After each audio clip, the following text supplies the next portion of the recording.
Okay students, now we will discuss another topic, bonding in carbon compounds. Carbon compound में कैसे bonding होती है? Okay, well bonding means क्या है? देखिए bonding का मतलब है कि एक chemical linkage stabilize करना between different elements. ठीक है, किसी भी दो different elements या same elements के बीच में एक linkage, एक connection stabilize करने को ही हम bonding कहते हैं. ठीक है, bonding generally टू टाइप की होती है जो हम क्लास 10 तक पढ़ते हैं. First ionic bonding and second one is covalent bonding.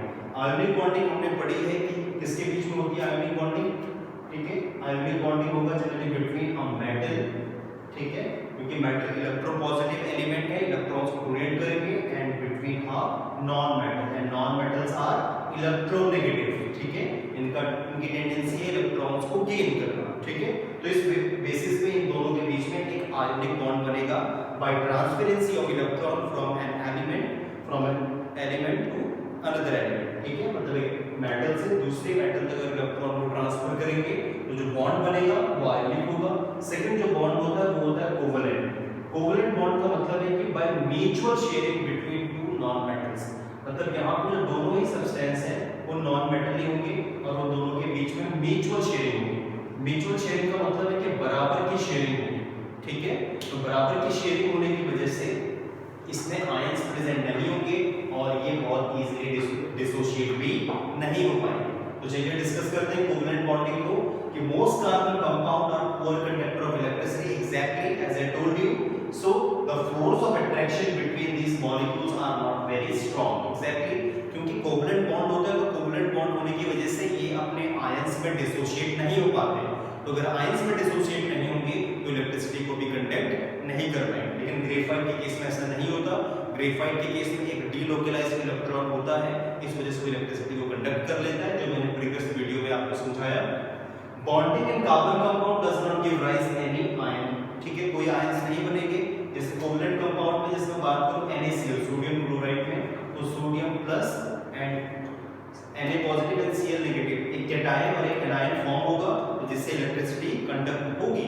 लेकिन कोवलेंट कंपाउंड में ऐसा नहीं होता. तो व्हाई कोवलेंट बॉन्डिंग? ठीक है, now the question is that carbon में क्यों कोवलेंट बॉन्डिंग होती है. चलिए इसके पीछे की रीजन को जानते हैं. तो carbon has 4 electron in its outermost shell.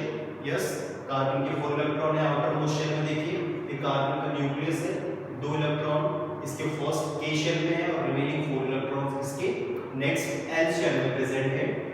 So and needs to gain or lose 4 electron to attain a noble gas configuration. Exactly, अब इसकी टेंडेंसी ये है कि इसको 4 इलेक्ट्रॉन्स की रिक्वायरमेंट भी है एक नोबल गैस कॉन्फ़िगरेशन को अटेन करने के लिए. तो इसके पास दो कंडीशन है, या ये अपने इलेक्ट्रॉन्स को डोनेट करे and behave as a electropositive element behave करे, और या ये किसी से इलेक्ट्रॉन्स को गेन करे और एक इलेक्ट्रोनेगेटिव एलिमेंट की तरह बिहेव करे.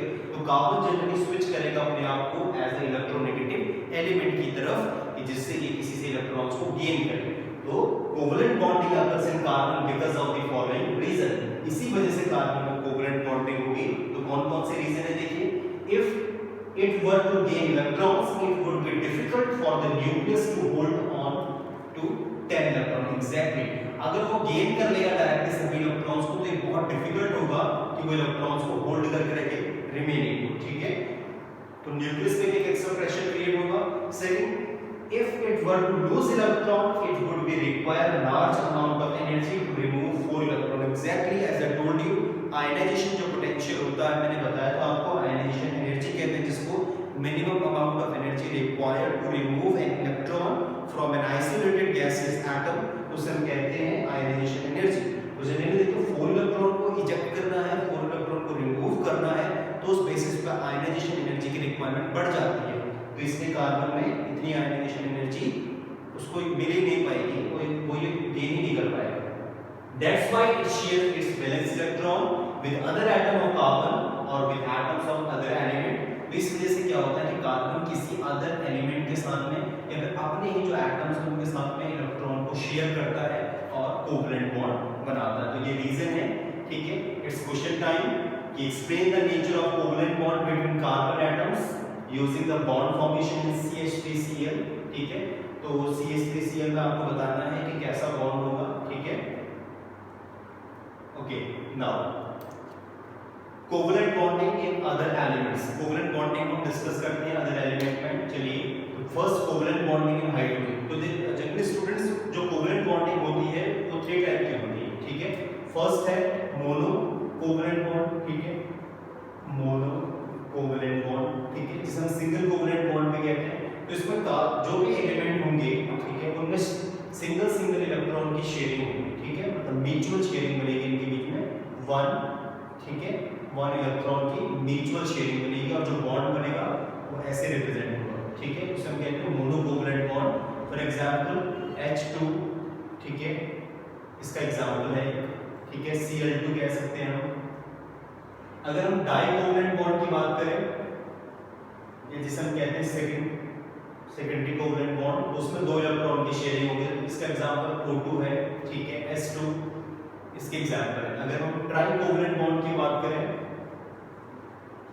तो उसमें 3 इलेक्ट्रॉन की शेयरिंग होगी, तो it means that N3 nitrogen, ठीक है। अगर हम टेट्रा की बात करें तो टेट्रा में फास्फोरस इंक्लूड होगा, ठीक है।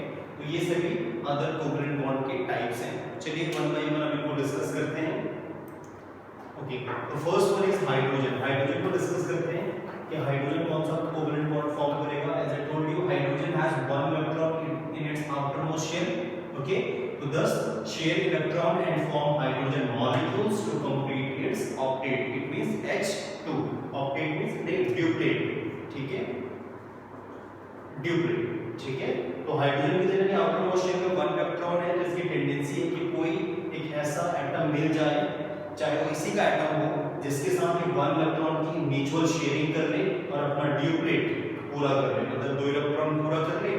और यहाँ पे ये दोनों हाइड्रोजन के एटम्स हैं और जब ये दोनों एटम्स कंबाइन होंगे, इनके बीच में म्यूचुअल शेयरिंग होगी, तो यहाँ पे ये बन जाएगा हाइड्रोजन का मॉलिक्यूल, ठीक है। अब यहाँ पे दोनों इलेक्ट्रॉन शेयरिंग में पार्टिसिपेट हो रहे हैं, तो ये शेयर्ड पेयर है, ठीक है। तो ये हाइड्रोजन का मॉलिक्यूल है जिसमें मोनो कोवलेंट बॉन्ड फॉर्म हो रहा है। आगे बढ़ते हैं, covalent bond in oxygen. Oxygen में कौन सा कोवलेंट बॉन्ड बनेगा, देखिए oxygen has 2 electron in its outermost shell, ठीक है, thus share 2 electron and form oxygen molecule that is O2, ठीक है। और ये अपने ऑक्टेट को भी कंप्लीट कर लेता है 2 इलेक्ट्रॉन की म्यूचुअल शेयरिंग। देखते हैं, देखिए यहाँ पे देखिए हाइड्रोजन के ऑक्सीजन के 6 वैलेंस इलेक्ट्रॉन है आउटरमोस्ट शेल में और सेम यहाँ पे भी 6 वैलेंस इलेक्ट्रॉन है। तो देखिए स्टूडेंट जो सिंबलाइज करते हैं हम, जो सिंबल हम यूज करते हैं इलेक्ट्रॉन को रिप्रेजेंट करने के लिए वैलेंस इलेक्ट्रॉन को, इसे हम कहते हैं लुईस सिंबल, ठीक है। तो 2 तरह के सिंबल्स हैं, एक आप क्रॉस करें या डॉट करें।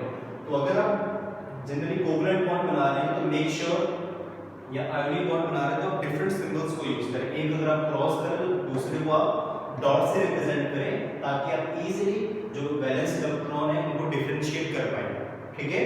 तो ये ऑक्सीजन के एटम्स हैं, 2 आपस में जब म्यूचुअल शेयरिंग करेंगे तो क्या होगा, यहाँ पे देखिए इसके 6 इलेक्ट्रॉन है, ये यहाँ से 6 इलेक्ट्रॉन को गेन कर ले, सिमिलरली ये यहाँ से इलेक्ट्रॉन्स को गेन कर ले, दोनों के बीच में म्यूचुअल शेयरिंग हो गई।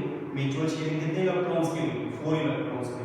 तो इसके साइड से, तो इसके साइड से, तो इसके बाद कौन सा बॉन्ड बनेगा इनके बीच में, डबल कोवलेंट बॉन्ड बनेगा, ठीक है। 2 कोवलेंट बॉन्ड बन गए। इनमें देखिए शेयर्ड पेयर कितने हैं, शेयर्ड पेयर है इसमें 2 इसकी तरफ से शेयर्ड है, 2 इसकी तरफ से शेयर्ड है, तो 2 टोटल इलेक्ट्रॉन शेयर्ड हुए, तो यहाँ पे डबल बॉन्ड बन गया। रिमेनिंग इलेक्ट्रॉन्स क्या है, देखिए रिमेनिंग इलेक्ट्रॉन्स है इसमें 4, ठीक है। तो हमेशा याद रखना है जो रिमेनिंग इलेक्ट्रॉन्स होते हैं उन्हें हम कहते हैं लोन पेयर, ठीक है। और लोन पेयर को आपने एज इट इज लिखना है एट द एंड, ठीक है, ऑफ द केमिकल रिएक्शन। तो यहाँ पे बन जाएगा O2 का मॉलिक्यूल, क्लियर। तो जनरली 2 इलेक्ट्रॉन थे, म्यूचुअल शेयरिंग हो गई, ऑक्सीजन का मॉलिक्यूल बन गया। जो इलेक्ट्रॉन पार्टिसिपेट किए शेयरिंग में उन्होंने शेयर्ड पेयर बोला, जो नहीं हुए उन्हें हमें लोन पेयर बोला। Okay, now covalent bond in nitrogen, ठीक है। नाइट्रोजन में कैसे कोवलेंट बॉन्डिंग होगी, ठीक है। तो देखिए nitrogen has 3 electron in its outermost shell, ठीक है, 10 share 3 electrons and form nitrogen molecule that is N3 and complete its octet, ठीक है। और अपना ऑक्टेट भी कंप्लीट कर लेता है और नोबल गैस कॉन्फ़िगरेशन को भी अटेन कर लेता है। तो देखिए नाइट्रोजन में 5 इलेक्ट्रॉन है आउटरमोस्ट शेल में, 3 and 2 5। तो जनरली यहाँ पे हम इसको डॉट से भी सिंबलाइज कर सकते हैं। नाइट्रोजन के एटम्स है, म्यूचुअल शेयरिंग होगी इनके बीच में। 5 इसके पास ऑलरेडी है, ये इससे गेन करेगा 8 एंड देन अगेन ये 3 से बैक, तो टोटल कितने इलेक्ट्रॉन शेयर हुए देखिए 6 इलेक्ट्रॉन शेयर हो चुके हैं 3 इस वाले से 3 इस वाले से, तो टोटल नंबर ऑफ शेयरिंग क्या होगी n333 और कितने इलेक्ट्रॉन बचे, ये लोन पेयर है इसके और ये लोन पेयर है इसके, ठीक है। तो जो मॉलिक्यूल बनेगा वो बनेगा n2। तो ये बहुत सिंपल सी कोवलेंट बॉन्डिंग है, I hope you all have understood. तो अभी तक तो हमने ऐसे सिंपल कोवलेंट बॉन्ड्स डिस्कस कर रहे हैं जिसमें जो स्ट्रक्चर है वो एक ही एटम के हैं, ठीक है।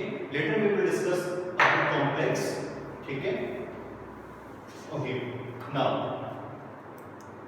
It's question time, so note down all this questions, ठीक है।